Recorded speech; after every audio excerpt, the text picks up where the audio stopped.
Masizibulisele kubathandi nakubalandeli bolwimi lwenkobe. Siyacela niphulaphule nalibali lethu elithi lento iluthando ngiyayiqalekisa.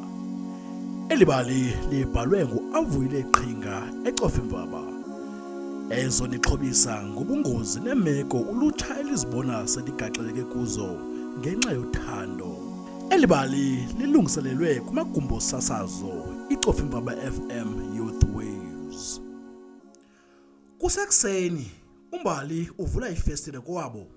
Ubona uThumelo esiya evenkileni athe samjongile kulandela uAsive emveni kwakhe. Molweni, ayingoThumelo nalo. Ndimkanye mhlobam. Unqabile mhlobam, uzuqonde bendisithi nayozakhela umzi omkhulu noMbali edolophini. Hey mhlobam, akusekho ndinhle phakathi kwam noMbali. Xa silungisa ngapha, kumoshakala ngapha. Ndiyasola ukhona lo sidunga-dunga ngesichitho. Uthando lwethu lalomelele ingxabano yethu yayingaxhomisa amehlo. Oh, sulahla ithemba mhlobam, hlalani phantsi nibonisane. Yaye nisuka kude kakhulu noMbali. Oh, amazwi akho ayandomeleza mhlobam. Ndiza kumtsalela umnxeba ndimcela uMbali sidibane ngasevenkileni sithethe. Nam ndizawuthetha noMbali ngomso kusasa, ngoba namhlanje ndileqa edolophini. Uyayazi into yalapha elalini, ukuba uphose le moto yalapha ekuseni uyakuya kusuku olulandelayo. Yeke, nantsi lento kudala ndiyikrokrela. Nangoku inoba benze idinga kokuba mabadibane evenkileni. Bade balandelelane bacinga ndozulibona eliqhinga labo. Ndiyabazi bonke ubumenemene bukaThumelo. Nangoku inoba nguyothe babadibane evenkileni. Kwakudala ndixhotyiswa ngabantu ngoThumelo. Ndicinga bayasimonela. Ndijonge nohlobo babambene ngalo. Yeke, nantsi lento kudala ufuna uyibona. Akho kwanto azayiphika uThumelo ubungqina ndinabo. Molo Mbali, ngethemba uyaphila. Ewe Thumelo, ndiyaphila kodwa abusekho mnandi ubomi ngaphandle kwakho. Kodwa ngohlobo endibone nichule ngalo noAsive, kuzawunyanzeleka ndinyamezele. Uba ubusazi, akukho kwanto endidibanisa noAsive.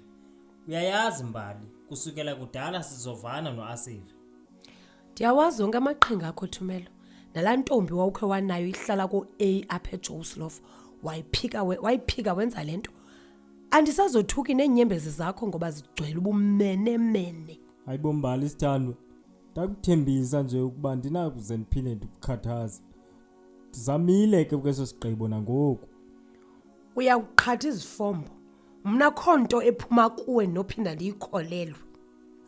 Sithandwa, ndifunga onyawuza bephelele nje. Zinkumbulo eyona nto indityumza inhliziyo, kodwa ndiza ku Ephali! Nanku mama endikhwaza Thumelo. Ndinethemba uzabonwabela ubomi ozabuqala ngaphandle kwam. Sose, tsho phantsi kwaqhumuthula isithandwa sam kule game. Ukuba luhlobo esohlukana ngalo olu, mandingcwatywe bhetele. Sakubonana kwelizayo.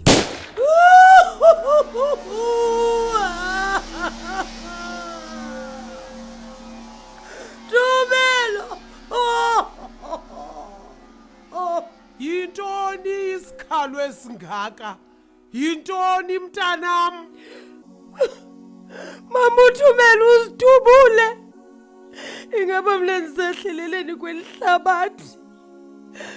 Ukuba bendithemba zilungisa izinto noThumelo ungekungenje. Ndiyazisola. Ndim wonke lo ubangele kube nje. Andinakuxola tu ndingalala ecaleni kwakhe. Mama, ndicela azanqamane okanye adityaniswa amangcwaba ethu. Hayi sukuzihlolela mntanam. Andinakuphila nto ibonakalayo mama ngaphandle koThumelo.